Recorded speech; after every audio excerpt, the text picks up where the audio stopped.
Hello and welcome to another day of exploring. Today we're exploring something inside because it's cold, it's rainy, and it's just kind of yucky out. What are we doing today? Today we're going to be replacing an electric baseboard heater. Ours are 50 years old. They're still working, but they lack the safety requirements of today's modern ones. So we're going to be changing one out and take you along for the trip. Yeah, so these new ones should be more energy efficient. They look a little nicer. Should be good. Yeah, and they have a built-in shutoff if anything ever overheats. Oh, wow, nice. Yeah. That's great. And we get to clean underneath the old ones, which is going to be nice for me. Yep. So we just got these at Home Depot, the same size. I think they're 72 inches. Yep. So it should go fairly easy, one for one. Just a couple wires. Before we get started, just make sure that you have the breakers off. Yes. And we can test for power in a little bit. We'll show you how to do that. But turn your breakers off before even getting started for your baseboard heaters. Right. No electrocutions today. All right. Okay. Yep, let's show you what we need. All right. Okay, so camouflaged on our rug, we've got a flashlight, drill, the power tester, some wire nuts, a pencil, screwdrivers, pliers, and a measuring tape. This little thing here is a cover that we already took off.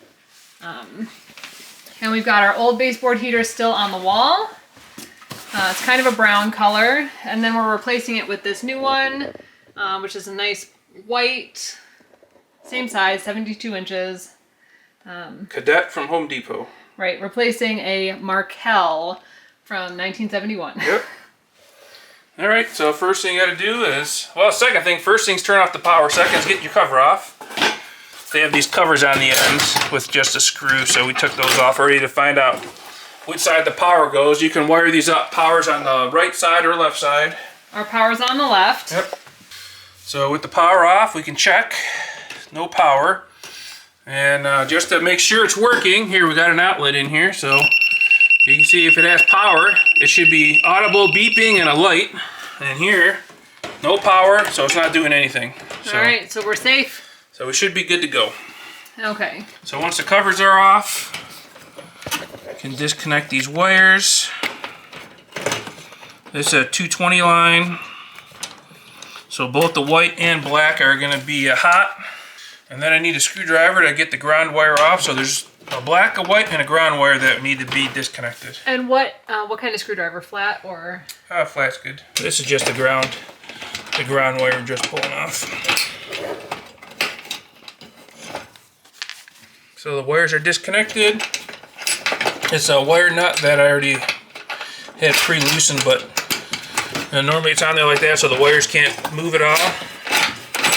So it's normally on there, and then this just comes, pull your old wires out of the way, and then you'll be able to get to it. And the little nut comes off. And now the only thing holding this to the wall is some screws, so we got to find the screws and undo the screws, and we should be able to pull that off. Okay. Let me get a light. They should be screwed into the studs, but obviously sometimes people miss them. So we'll just go and pull all these out. Oh, that one's not in a stud. I can tell you that. One right here. And then one right here.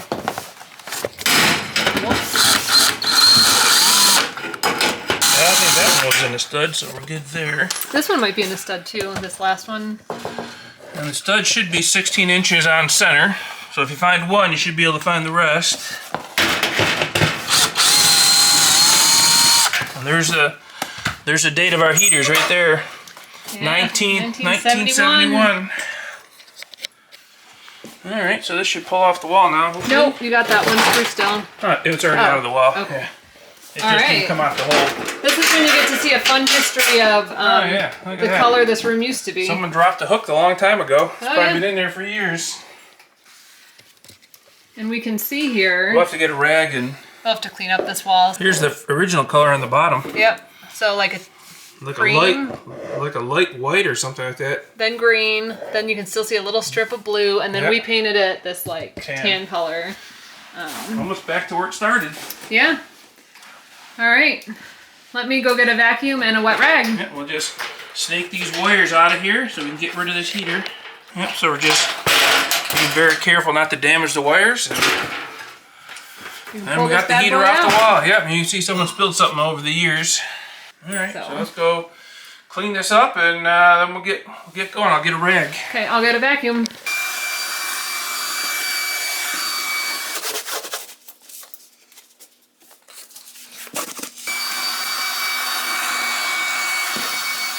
All right, let's see what this new one looks like. Right out of the box, it's all one unit, and we know we're going to hook up the power to that end. It comes with a little instruction manual. And we need to take this side off because that's where the power is going. This is pretty easy. As long as you have some basic skills, you should be able to get this project done. So let's slide the wires through, and Do you have to notch the thing out first? oh yeah, That's why most I'm important here. part. Got to notch it out. So we got to take this knockout out so our connector. And the reason that they don't have it pre-removed is when we set it down, you'll be able to see. Well, because it might not come in the bottom. It can come in the back. Yep. So they've got a second side. option. They've got multiple options. Depending on where your power comes in. Yeah. We just happen to need it on the bottom. So I'll try and help you hold this side while you slide stuff through. Okay, so we're gonna get the wires through this hole and make sure the connector goes through so we can thread the nut on so it's secure. There you go. Alright, so that just goes on. Okay. Okay, so this is now, it's tight. Well, no, we gotta tighten it a little bit. So you can see it's threaded on there now. Okay. Now let's see if the molding needs to be trimmed down there. Does it fit? I think we have to trim the molding. Yep, I think so too, because I got about an inch gap here. Ah! Yeah, it's always Ah! nothing ever fits perfect, does it? Ah, man. But we can get this wired up. So according to the directions from the factory, you got 2 wire nuts. So you got to figure out which wire goes to where and which one to open up. So we have 220 line, and so this is what we're looking at, the left side wiring. So it says do not cut the one coming from the top and the bottom. So this is the one top and the bottom, so we're not going to cut this one. Okay, so we're not cutting that one. Nope. This is the one from the bottom going to the middle. And the one we cut is the middle to the bottom. So this is the one we're going to cut. So this is the one we want to open up. You can cut this, but it's just as easy just to open it up. That way you never lose any wire. And those are our 2 wires. First thing we want to do, connect this ground so I don't forget it. So we'll just make a little loop.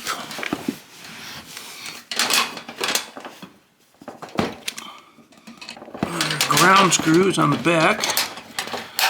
Yeah, it's that little green guy back there. The little green one's the ground screw. Alright, so we got that on there. Pinch it tight. Pinch that a little bit. Make sure it's tight on that ground screw. Just tighten up snug. Okay, it's snug. Oh, that does come off. Oh, wow, look at that. Yeah. 5th one installed. 5th one installed, we realize it's not one solid unit. Yep. And then just gonna hook our wires up. Now, how do you know which wire?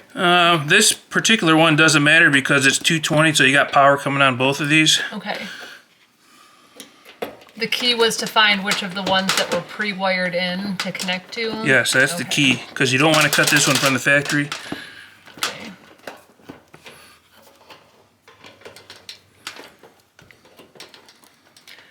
Here's a fun question when you're done with that. What's that? How are we going to fix this molding situation? Oh, we'll just have to pop it off for now. Oh, Cut it and nail it on there. that's not that bad. Maybe the piece we cut will fit in this little opening. If we're lucky, right? All right. So those are twisted together and capped and just tucked in there, all snug. Yeah, put the cover back on. Goes in from the top. Cover up the opening, and then there's just a little hole on the bottom. We got to put the screw in. Okay, now just got to find the 2x4s and screw it to the wall. Do we want to take care of this molding? Yeah, let's take a look at it. Okay. How close is it? Oh, it is close. It's like a ½ inch off. Yeah. Be careful so we don't break it, hopefully. Yep. It's just nailed on with brad nails. No, these are long, like penny nails. There it goes. All right. Then we'll just cut that off a little, 1/4 inch, and we'll put it back on here. Okay, perfect. So this has nails on it, so we'll just put that off to the side so no one kneels on it accidentally. Now we gotta pop some screws in. Yep, so we know we have a stud here. Let's see, and then if we have a stud there, it should be... And how do you know you have a stud there? Just from the old screw? Well, I can see the nail holes from where they put the siding. And if you... Here, can you hear the difference? Yeah. Solid, hollow. So every 16 inches they should be, so we should have one there. I just put a little mark on the wall. There's one there. Should be one right in here. And should be one right here. Alright, so we'll put a couple screws in there and secure that to the wall. Alright, so we're going to put some of these stainless steel screws in the wall. How many we got there? I think you did 4. 1, 2, 3, 4. Okay, so we got 4 of those. And then we'll use a drywall screw to start our holes. Okay. Hopefully they line up. Alright. There's pre-marked holes in here. So see how these little holes with these little dimples, they make those right from the factory. Yep. And just find one. I like to put a drywall screw in there first so it functions a little easier. Make sure it's tight up against the wall. Push the bottom up against the wall tight. Yeah. Alright. I don't know if that's at a bad angle or not. We'll just secure one. Here we go. So one secured. Okay. Moving on. Next one is... 3 more to go. Right here. Right here. Alright, last one. Right here.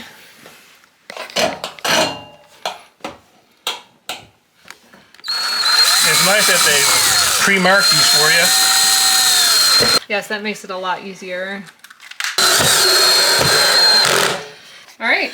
Alright, heater secure to the wall, wired up, ready to go. Alright, we just got to trim that little piece of molding and we'll put that on there, turn the power on, and see if heat comes out. So we're going to mark it, trim it right there, and come back. Alright, we're back. So I cut a small little piece off the end there. Let's see. And we just gotta clean up this nail on the bottom here. Just back these out a little. Alright. Ooh, that one split. Oh, wow. Alright, so let's see where we're at. Looks good. Well, gonna need a little touch-up paint, but That's fine. That's fine. just hammer that back on there. I'm right-handed, so I gotta flip around here. Yep. Wow, this is... I would just like to stop right here. Stop hammering. What? Look at the position you're in to hammer. Well, I can't hammer John, like this. I would like to say... It's easier to go down. If I hammered in this position, what would you say to me? You would say, what the hell are you doing? Probably. Oh my gosh. There we go. That was great. All right. So now we'll turn the power back on and see if we got heat. All right. Okay, the breaker's back on. Let's turn the heat on. Not yet. There it is. All right, we'll put it at 70. Let's see how it goes. Oh, look at that. The piece we cut fits on this side perfect. Oh, perfect. Look at that. Yeah. Beautiful. Unfortunately, Oh, yeah. this is a video and you can't feel the heat coming out of this right now. You feel the heat right now. I can. You have to trust me. Yep. Yep. So, I think we're in good shape. Perfect. Good job. As you can see, replacing an electric floorboard baseboard heater. Not too hard. It's not too hard of a job. Just a little hiccups along the way. The molding just need to be a little trimmed. Yep. But other than that, you know, nice and smooth. And we have nice new modern electric baseboard heaters with safety features built in. Yep. Only 3 more to go. Yep, 3 more to go. All right. All right, that's a wrap. We have new heaters in our house. Next week, hopefully we'll be outside. The weather will cooperate. Yeah, it's been rough every weekend. Rain. Rain, cold. Well, if it does rain, we'll find something to do in the rain. We will. Thanks for watching. Make sure if you haven't, like and subscribe. And we'll see you on the trails.